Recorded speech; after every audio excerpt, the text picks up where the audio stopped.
So, do your best, dude. Who you are want these the mic? people and why am I here? George Latimer asked the same thing. Yeah, I mean, they're optimists? They are optimists. I mean, that was a tough thing. I mean, and this time you want me to call here and talk about optimism in these uncertain times? That's exactly right. I mean, that's do the best you can. That's the impossible task. Thank you. I came a little bit late. I was running a little bit late. Is that I have the privilege of hosting a 17-year-old Norwegian grandniece for the school year. She's been with us since August. Graduation is tonight. We're having a party tomorrow. She leaves on Tuesday, and so we were shopping for some stuff for her party. And I mean, I quite frankly, I was not going to pass up the opportunity to go shopping with her. I mean, it is so good. I mean, if you want to be optimistic, have some young around you. I mean, no, really. I mean, you're talking about, you see the optimism in young people. So that's one avenue towards, I mean, you know, I can remember my parents saying, as you know, the world's going to hell in a handbasket with this next generation. I see myself sometimes thinking the same way, but you actually interact with them and you find out there's a lot of optimism and lots going on. And so we are going in the store and we're getting some stuff, and she thinks I'm a little like an 800-pound gorilla in a china shop sometimes. And so I saw this sign, and so I showed her, and she said, "No, we're not putting that up." And I said, "No, I'm not getting it for you. I'm getting it because of the speech I'm giving today." And it does speak to one of the issues that attitude is everything. Pick a good one. And that's really, when you think about the Optimist Club and what you're gathering for and trying to do, I mean, it is a lot about attitude. I mean, you know that. You see people that look at the world with such a sour point of view and whatever. You know, the glass is, you know, I mean, hey, it's always darkest before it gets darker, you know? I mean, that's the kind of the attitude that they will take. And it's, you know, and I've kind of gone through life with the idea that the glass is 3/4 full. And, you know, you make mistakes. You don't, not everybody, oh, and it's not always 3/4 full. Oh, and I got another attitude that this helps for optimism, okay? I expect the best of people. Now, if I were to take my shirt off and show you my back, I will show you a lot of stab wounds from people who have stabbed me in the back, okay? That just happens. People will disappoint you, okay? You just need to live life knowing that, you know, for their own particular purposes, jealousy, whatever. But my gosh, you know, I have been rewarded so many times by expecting the best in people. Really, expecting the best. And, you know, they come through. So more often than not. So the disillusionments are tough to take from time to time, and you got to recover from them. But if you're going to be optimistic through your life, expect the best of people. Really do. So let me get to my little bit of point. Is that, you know, you're in school, you talked to, got you were like a setup for me when you talked about happiness and so. You see, you know, I'm one of those people. I served in government. I didn't start serving in government until I was age 49. I had a lot of civil background, whatever. But I do believe that government has a purpose, okay? Now, Don knows that my background is that I'm a Lincoln Eisenhower Republican. I grew up in that atmosphere. John Prine, the folk singer out of Ohio, has a song, Grandpa Was a Carpenter. And the refrain in that song is, his grandpa was a carpenter. He built churches, houses, schools. He leveled doors on the level, smoked a pack of Camels a day, wore a suit to dinner every night, and voted for Eisenhower because Lincoln won the war. And see, my ancestors came here in 1855. Anderson Lakes out in Eden Prairie is named after them. And so they were Lincoln Republicans. They shared the vision to a certain extent to Father Abraham, and so that was part of my family tradition. I must say that I'm not, well, I won't get there, but I don't find that much to identify with some of the Republican philosophy today, because I'm going to tell you something, that was an optimistic outlook on life.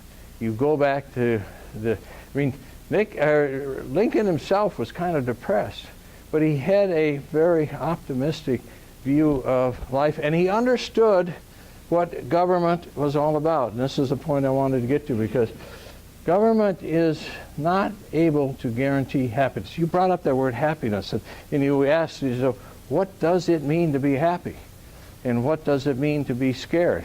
And that is a very, very profound question to ask, because in the context of how our government works, happiness is important, and here's why. Look to our founders in Jefferson: life, liberty, and pursuit of happiness. Now, he really ties that Jefferson's tying back to John Locke: life, liberty, and property. And by the way, property was very important to our founders, to the concept, because it didn't exist so much in the Europe where they came from. But Jefferson had this problem: he owned people as property. So he didn't like that term so much in the concept of glorious concepts. So he went to Aristotle and Plato for this concept of pursuit of happiness. And see, this is where I disagreed with Lyndon Johnson and the war on poverty. By the way, whenever you hear somebody label a program the war on this, the war on that, start watching your back and your rights, because I mean, it's not a good concept. I mean, the war on poverty, the war on drugs, I mean, is that I said, okay, I'm going to be very careful here.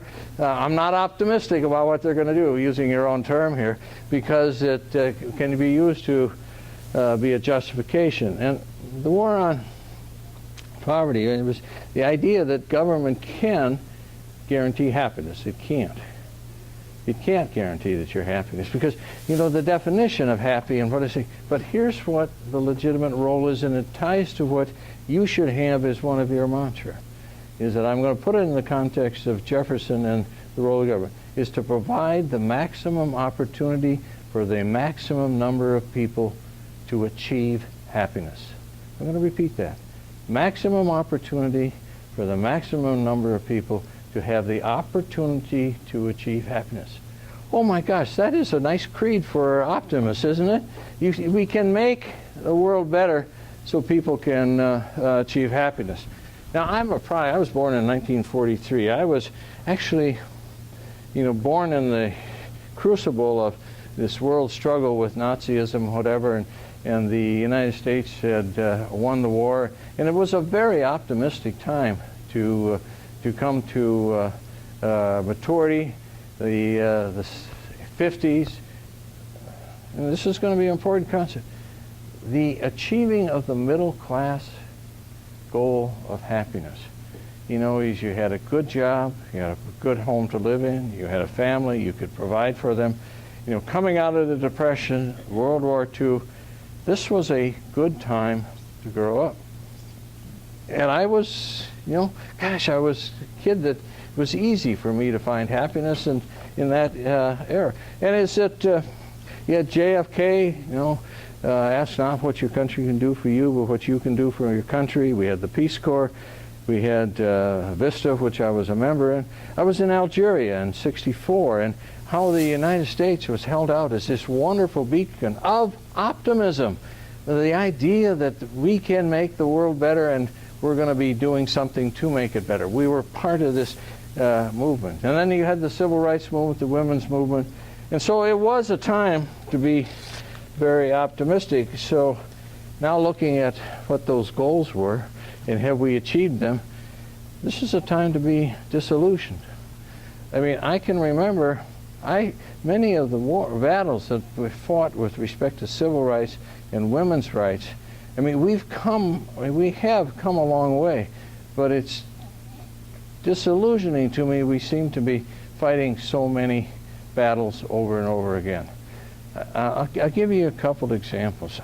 I signed on to an opinion, Doe versus Gomez, that favored women's rights to health, included abortion. I paid a price for that the rest of my career. There are people that will never vote for me on that. They think that I'm immoral.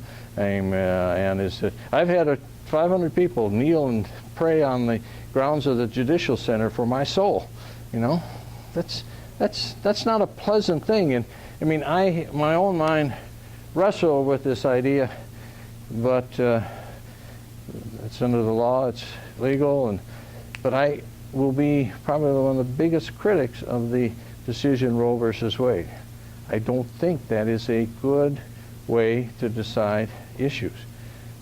The United States Supreme Court, in a very broad opinion under the right of privacy, wiped the slate clean on that issue. And what it resulted is that those who favored a woman's right to choose picked up their baggage and went home, thought the battle was over.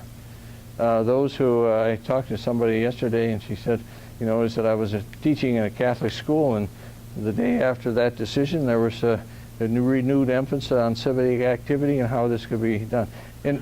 But she gave me, I said, but what's wrong with Roe versus Wade is I don't think courts have the right to so dramatically change the political landscape in an opinion like that. I mean, what happened? It changed the political lines. More Republicans favored right to choose beforehand. Republican Party became the advocates for pro-life. The Democrats, the working class Catholic Democrats, and it altered our political system so drastically. And being a judge and having to figure out how we do these things, we shouldn't be able to do that. Okay, we should not have. It should have sorted out in the public arena. I'm optimistic that maybe the courts understand it, because you have and let's go ratchet forward, you have the gay marriage issue. It comes up to the U.S. Supreme Court, and I think they did it right. 11 states had recognized gay marriage, and then there was a technical case coming out of California, and so what did the court do? It said, well, let courts decide, or states decide. They can decide what they want. 11 states, plus the District of Columbia that recognize gay marriage, federal benefits follow. That's fine. If the state doesn't want it, it's kind of our whole federation. Well, it doesn't. So what happened as a result of this is amazing. Within 4 years, 37 states plus the District of Columbia, and about 85% of the population of the United States had access to the right to marry gay. Now, I'm not telling you it's right or wrong one way morally, but that's what the political process did. So when it came up to the court a second time, he said, well, now it becomes an equal protection. Are we going to deny 15% of the United States population a right that's granted to them the other way? And so why I tell the story, I'm optimistic that maybe the court can get it and understand it and how you play a role in society. Maybe not so optimistic. The Citizens United case, where they equate money with free speech and whatever, that's another case that is it has altered our political structure. I mean, I ran into somebody who's going out the door and politically said, where are you off to? I said, well, I'm about to tell somebody that they're able to contribute $500,000 to a PAC and nobody has to know they did it.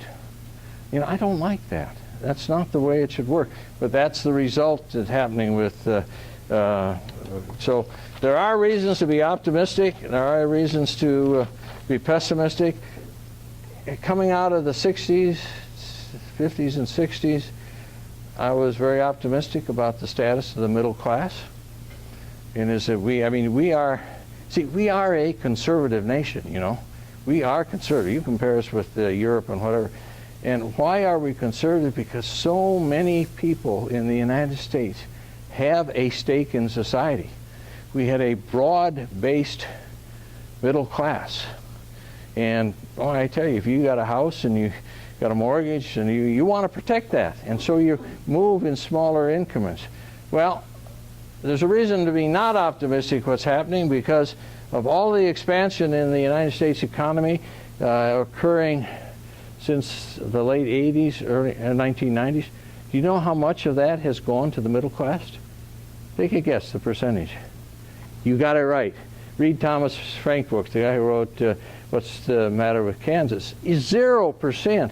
The middle class is contracting. And is that there's a lot of reason not to be optimistic about the future when in fact people are not being able to get a piece of the pie like they expect. Oh, and you mentioned being scared.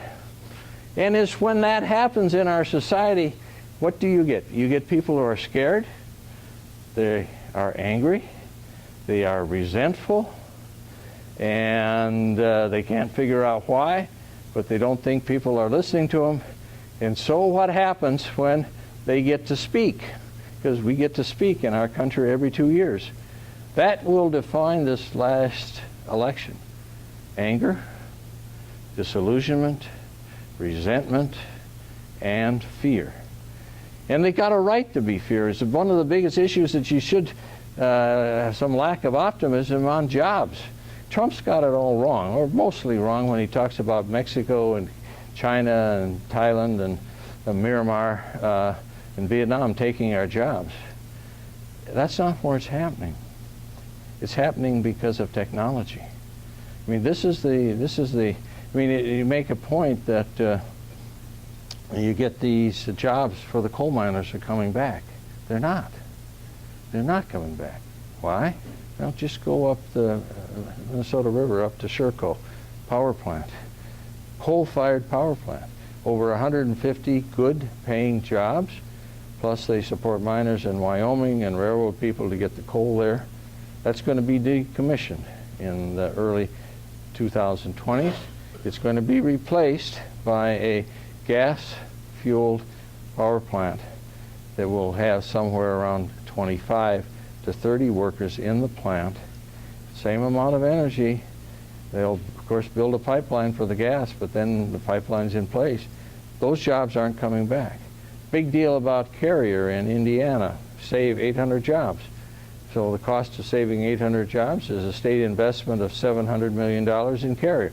So what is Carrier going to do with that $700 million jobs? Bring in technology that will ultimately eliminate the jobs, or most of those that were saved. That's a reason to be scared, because, you know, we all know that we need to work to have satisfaction. And say, well, and boy, they've done experiments about, you know, when you take people off of the work and they don't work. And so many of the people don't achieve happiness. Not having work is not happiness. Having something to do is happiness. So we get what we have been described by, again, by, I'm not sure if it was Thomas Frank that described it, as a nation of people who are not sedated, are sedentary watchers, a nation of watchers, and a nation of self-medicators. Another reason not to be optimistic about the future, because there are these challenges coming down that we have to do. Same way with respect to the environment. I mean, I'm going to tell you why we should be optimistic about the environment. And I've always been this way. I grew up on the idea of, you know, better living through electricity, and, you know, stock certificates had pictures of plants with smoke going out of them. I mean, this is really the vision. But it's changed. It's not that vision of optimism anymore. But I have so much faith in our technology. I don't mind having higher fuel standards for cars. I know that the fuel industry, wants to stay wedded to fossil fuels, but I mean, we have a Norwegian who's staying with us now, and to say how electric cars are really quite the thing in Norway, and how you see so many of them. See, technology is a way that is going to take us out of some of the lack of optimism we have for what's going to become in the future. It's cruel. It's wrong to promise the coal workers in eastern Kentucky and West Virginia that the coal is coming back. You know, is that the jobs are going to be there, but they're going to be an alternative energy. I was just up to Camp Ripley, and they just installed this whole field of solar energy. You know, is it 10 megawatts of solar energy being generated up there, work to put it in. And so is that we got to focus and see what will get to us and be able to do it. And if we don't decide as a nation we're going to be part of this, we're going to be Norwegian government, State Department. She travels all over the world Myanmar, Ghana, Iraq, Iran, and she comes there at the invitation of those governments to provide the technology to do well with their energy resources, how to recapture them in an environmentally sound way and preserve them so that they will be there for a more proper use in the future, so those countries will be viable economic. If we stay on the sidelines, other places are going to step up. I've taught in China 4 times, and as I tell you, they're ready to step up. You know, and yeah, they're stepping up in the South China Sea. I won't get you into that. I mean, but it is an illustration, is if we don't pay attention to what's happening globally, we're going to be put on the sidelines. And so I'm not optimistic about a guy like Steve Bannon in the White House, whose idea is destruction, destroy, but I never really heard him articulate what he wants to replace it with. The idea is to destroy. Now maybe he thinks that out of destruction it'll be an automatic, but I'm not so confident about that. So, boy, am I a downer. I've told you about all these bad things. And I'm going to tell you is that and the future is uncertain. Just ask Theresa May that in England today, as she thought she was going to increase her lead, and she's now down to, she's slightly under a majority. But see, this is a thing that you should be aware of. See, we generally don't like uncertainty. We don't think it's a good thing. It's not really what we want to do about human nature. It's not. But I'm going to submit to you the opposite is true. It's Edwin Borchardt, who was a law professor. I'm a lawyer. And he made a statement, and people had a hard time understanding it to begin with. But if you think about it, it's true. And this is it. This just should describe you. An optimist is a person who believes that the future is uncertain. So to juxtapose your dislike of uncertainty, but yet an optimist believes that it's a good thing that the future is uncertain. Now, what's he talking about there? Well, see, if you are a serf in Russia in 1840, your future is certain. You know that you're going to live and die within about 5 miles of this hut, and you're going to have a life where you're just groveling for to sustain yourself, and you're at the whim of the Tsar. But we live in a society where there is change and uncertainty. And why is that? It means the future is not ordained. And what does that mean? Hey, you can influence. You can have an impact on the future. So that's what Borchardt was talking about when he said that an optimist believes that the future is uncertain because you can have an impact on the future. And that's what you're all about.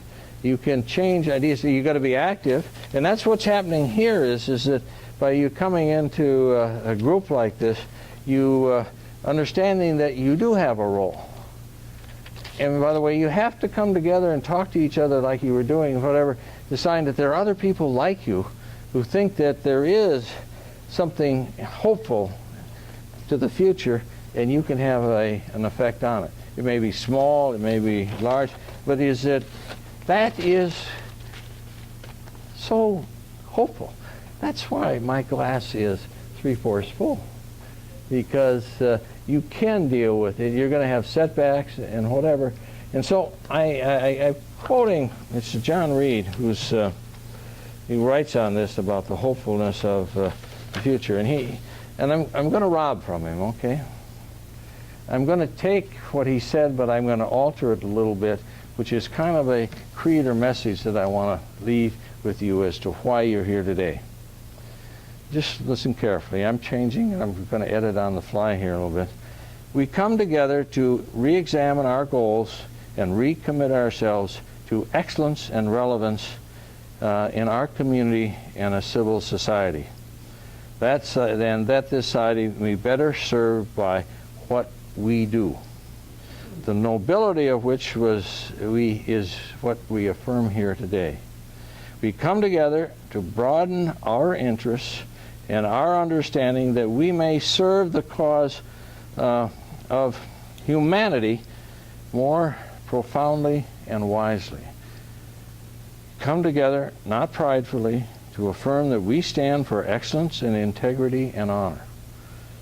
And we hope to be a kind of yeast that gives rise to excellence and integrity and honor in those whom we serve day to day.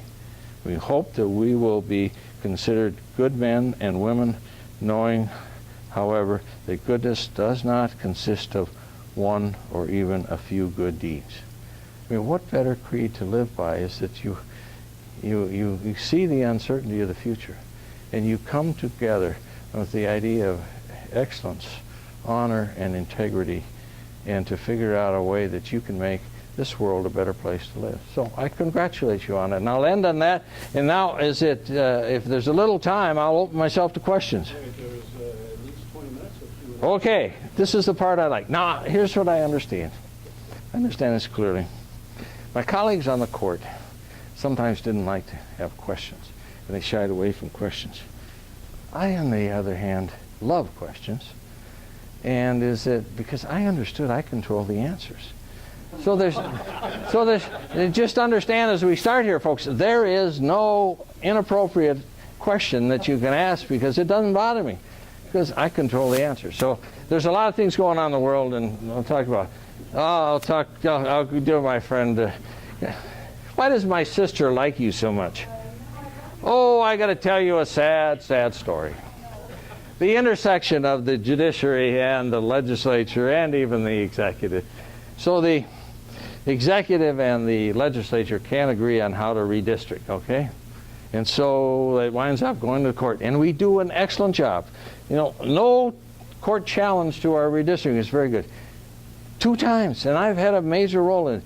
2 times I redistricted into a district where she was competing with a more senior legislator who she had to, you know, it happened in 2002, it happened in 2000, and, you know, but again, so twice I made her future uncertain.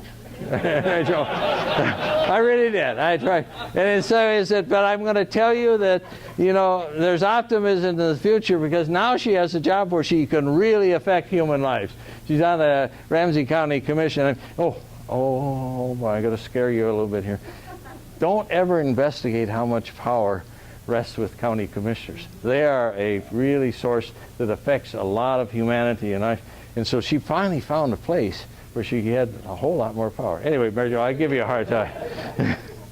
Yes, Mrs. Anderson, I can send you thank you notes also about that. I am very grateful. But the twists and turns that my career took, it was put to the court, and really brought me to this great place of being on the county board, and so thank you for that. I so appreciate your comments. I could listen all day to all the things, and there's so many ways so many questions I could ask you to talk about, but one area that we share a passion about, and I think many people in this room, is on civic education. It's really about educating our young kids and our older kids about the importance of being in a democracy, and the importance of really holding our government accountable. And if you would just want to comment on that, but before you do that, I have to bring you greetings because you just mentioned the legislative process that I bike every Friday morning when I can with a group of women.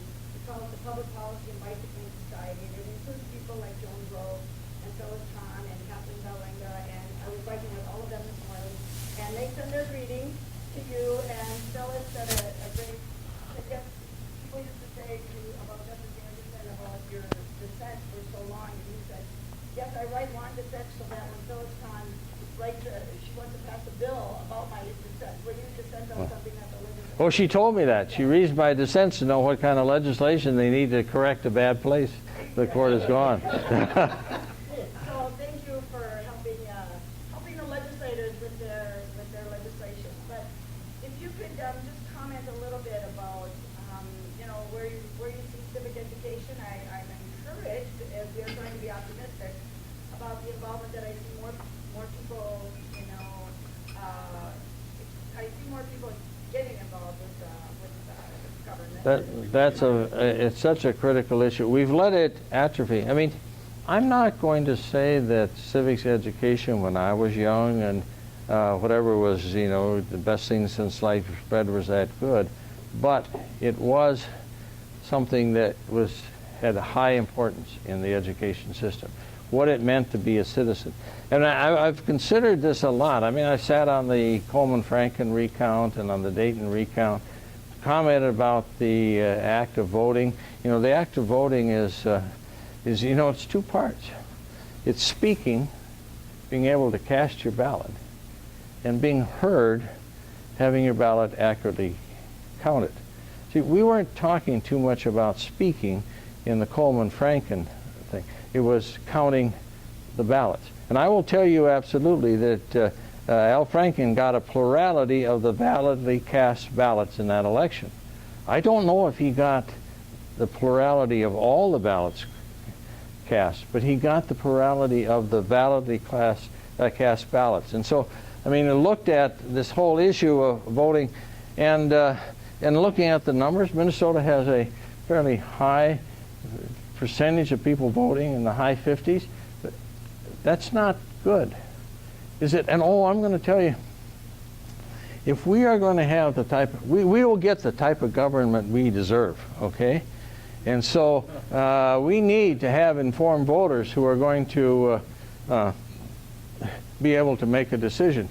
I'm almost to the tipping point where I'm like, I would favor what they have in Australia, which is mandatory voting.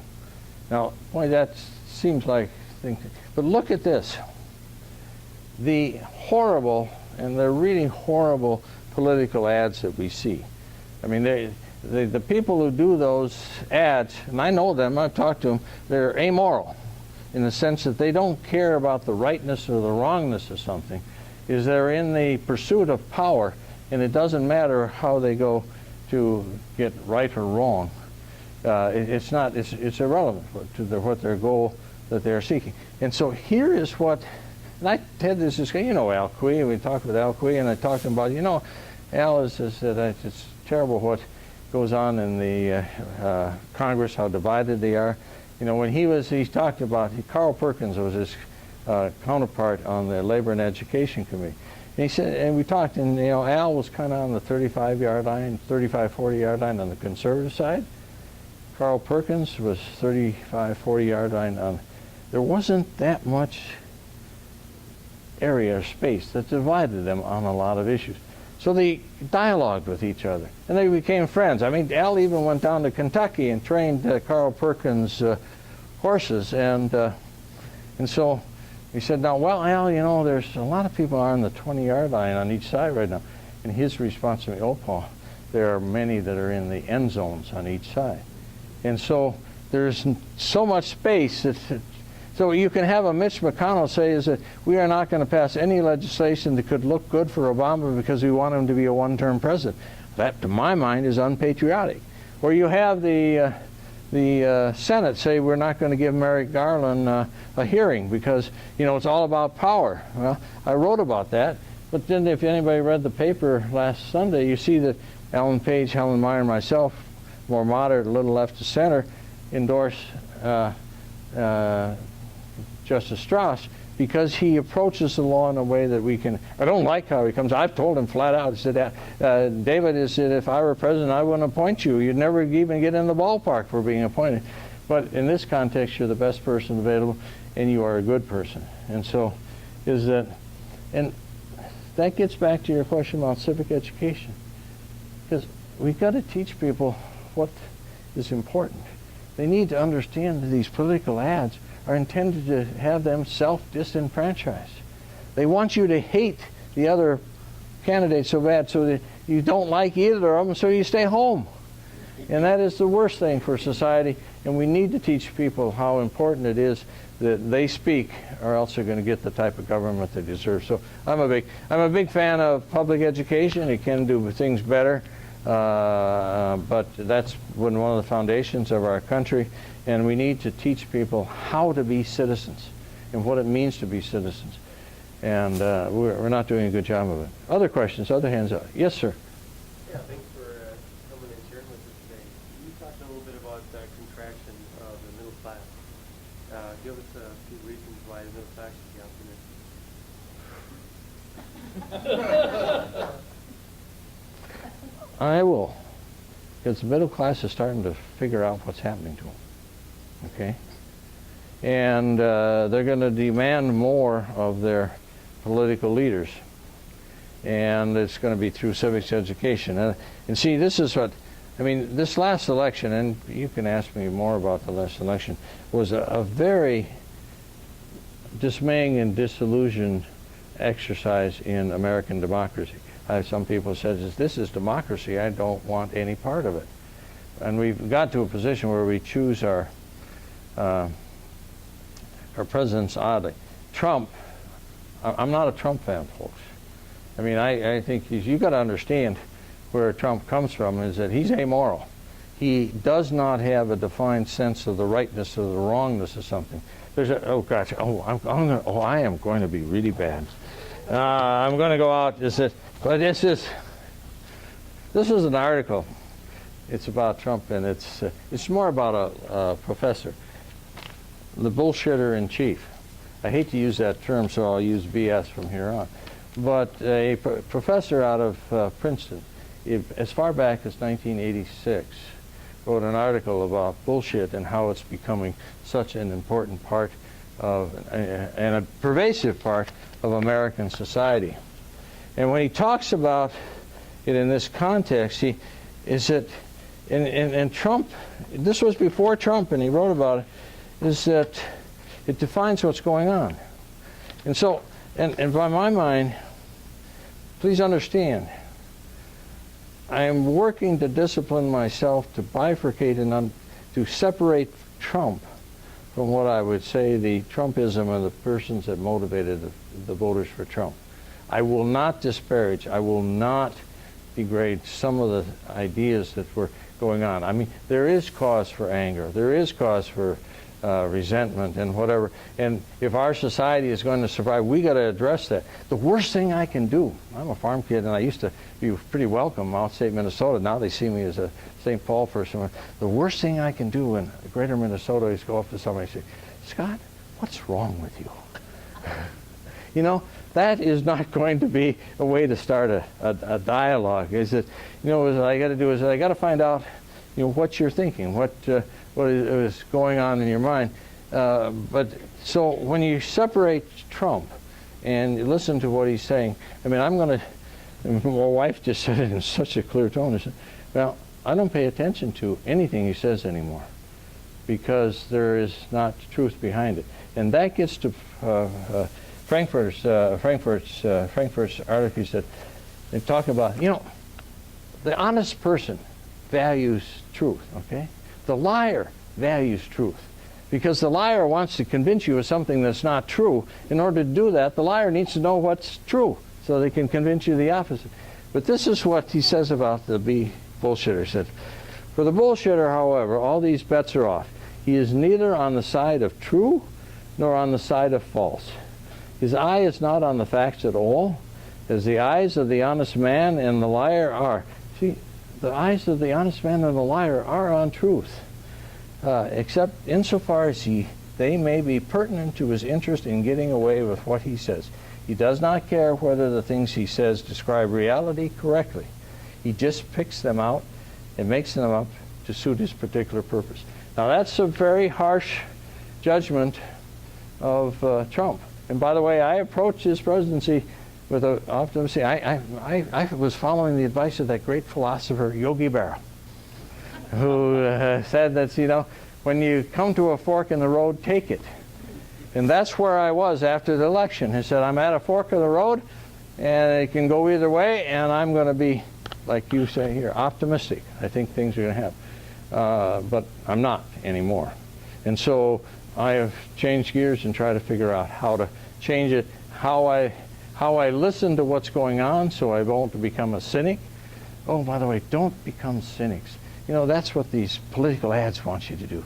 You know, pox on everybody's house and think everything's bad. No, be a skeptic. That's what we lawyers are trained to do. Question everything. But if you become cynic, then you no longer can be an optimist because you don't have any faith in the future. Civic education is on your answer is that I think people in the middle class are starting to pay attention that, it's often, we have a history of these movements in the past. It often shows up in resentment and anger and populism. We had these populist movements, William Jennings Bryan, La Follette, whatever, those came out. And ultimately our society started to pay attention to what was really bugging people. And so that's my sign of optimism, that the middle class, we still have a vibrant middle class. And, I'm going to say one other thing, is that I picked on Trump a little bit. I'll do the same thing with Hillary Clinton. She missed the vote badly because, I'm going to get in trouble again, but oh well, is that one of Hillary's problems, of course, one of the things, you got to like the candidates, but to a certain, it was a little bit of Obama's problem too. Her issue is not like Trump with the 1%ers, it's with the 10%ers. It's the professional elite. It's guys like me. I'm part of that. I fit into that category of being, and is that, listening too much to the cacophony of sound that comes out of Harvard, Yale, and the East Coast thinkers. Obama made a mistake by having Geithner as Secretary of Treasury and Larry Summers, former president of Harvard, as advisors on economic issues. We didn't solve the core problems that led to the drastic downturns of 2007, 2008. And that's what Hillary came across as, that she listened to the 10%ers, inside the Beltway, whatever. And so your voice wasn't matter. She wasn't listening to it. She paid lip service, whatever. And so you've got to get, and I think it'll happen, you will get on the scene somebody understands, if you're going to be our president or our governor, you got to like you, and you got to listen to us. And I think that's coming through. So I'm a little optimistic on that. I'm the young lady back there. Well, it's only in this country, 1965, after the civil rights movement, that colored people could come here as a citizen. That's the history. Before 1965. She's got a distorted view of history. We were so bad to the people who are Asian descent. She's saying, no, we brought a lot of colored, we brought a lot of colored people here in the 1700s. What I'm saying here is that now this country is diversifying, and then we have a new immigrant coming here, more different colors and different cultures, And what I was so surprised about this election, last election, is Trump was so toxic. His rhetoric was so awful. But yet, I don't think it's only Trump lovers that who are uneducated or whatever. I think there are a lot of educated people. They vote for Trump. And I, as an optimist, our country is going to be much more diversified in the future. But we have to prepare for the civic education. And then there are a lot of one positive thing with this Trump scary tactic is that so many of the immigrants now want to become a citizen because they don't want to be in, like place where they're going to ban on. Well, I'm going to talk about Trump and immigration. I'm going to cut you off here because we're running out of time. He has a despicable attitude with respect to immigrants coming to our country. See, we generally get the best. And I'll give you an example. I said one of the people, Nordia, she's from Tajikistan, came here as an exchange student. This teacher arranged it. She didn't plan to stay. And when she came here at 17, when she was 18, her mother said to her, Nordia, I love you dearly and I miss you sorely. Don't come back to Tajikistan. And her father, she tells the story of her father walking her to school and pointing out a tree in the village square and said, Nordia, if you ever disobey me, you will be hung from that tree and I will be one who's holding the rope. This is the kind of environment. And so America has been held out as a beacon. So she comes here, she stays, she gets, she is now a lawyer who's working for one of the top, Price Waterhouse. And that is the type of person who contributes. And is that, so we need to continue that. attitude that we are an immigrant country and we are welcoming to immigrants. I think that this is a temporary, resentful reaction, and we'll come back to realizing how our country has always thrived by having immigrants come, because they bring so much to our country. And, you know, it's change. People don't like change. I mean, I'm going to tell you the story. I've had to deal with the whole issue of race in many different ways, as a court justice, whatever. But we had adopted 2 young girls from Guatemala. They were our daughters. I remember coming back on the plane seeing that I had a black-haired, black-eyed person who was going to be my daughter, and I peered into my soul and they didn't like what I saw. I could see that my attitude of prejudice. And so we have to work hard on this attitude and not pander to those who have this horrible, and there are about 30% of the country that have this terrible attitude. But Tom Paine, as far back as 1786, talked about tolerance and intolerance. And he wrote and he said, you know, tolerance is not the opposite of intolerance. It is a counterfeit of it. And think about this as we're dealing with people who come into our country. He says, intolerance is that I have a view that you have no rights, okay? You are less human than I am. You should be subservient. Tolerance is that, well, I'm still better than you, sir. I really am. But because of my goodness, and if I said my broad-mindedness, I'm going to tolerate you and allow you to have some vestiges of that. And we did that. We've done a lot of that in the history of our country. And the difficult thing is that for my own journey is to, you know, I got to go beyond the concept of intolerance, tolerance, to one of understanding, appreciation of individuals. And I'm to the point now where I'm working on the fact is where somebody is different from me, I really try to discipline myself to see the beauty in that person. Whether it's a person of a different color or a person who's overweight. I want to see who is that core person inside that. Is there beauty there that I should appreciate? It's a journey, and it's a tough journey, but it's one we need to take, because we have a lot of hatefulness, and it exists. I have my extended family. I have people, so I mean, they're really quite hateful. And see, why is it so hard to deal with this idea and overcome?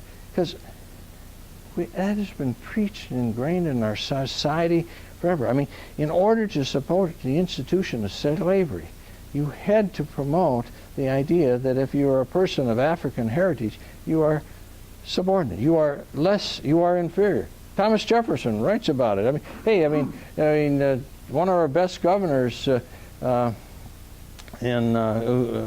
have been a presidential candidate in the early 1900s, talked about Native Americans as savages. I mean, that becomes part of the discussion of art in the Capitol that I'm involved in.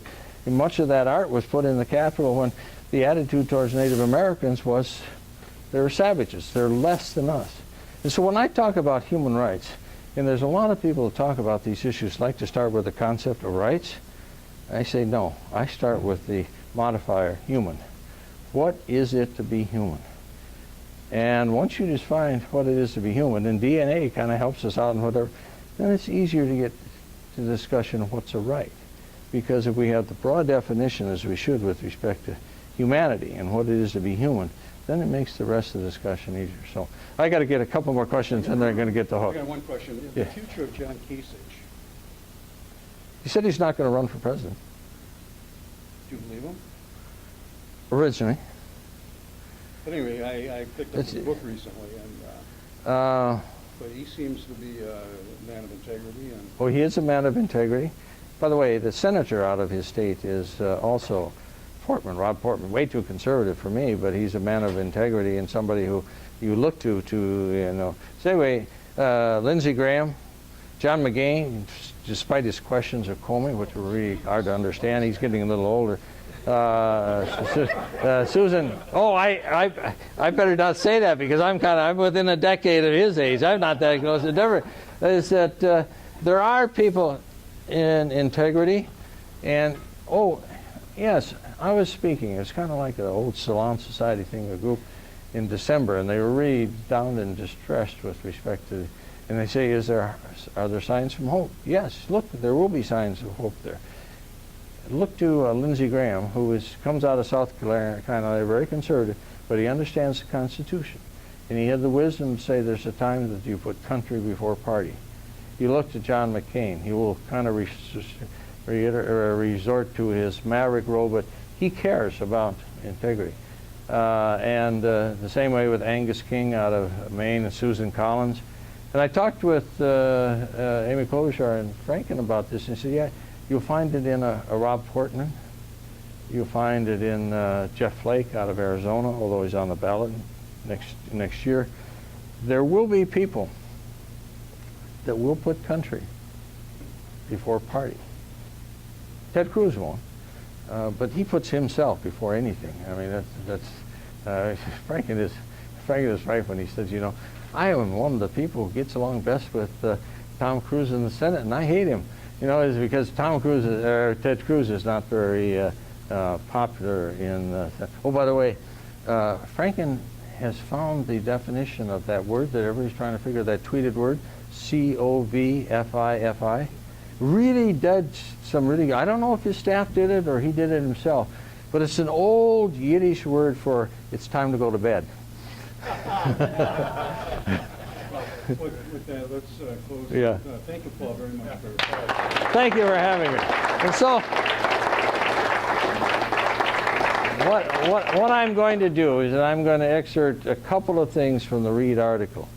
And you should remember one, is the optimist is someone who believes that the future is uncertain because you can control and have an impact on it. And then I will do that paragraph that I modified, whatever, which really is about what you're about. You're really about trying to make things better because you know what? You believe you can. Thank you very much. appreciate it again.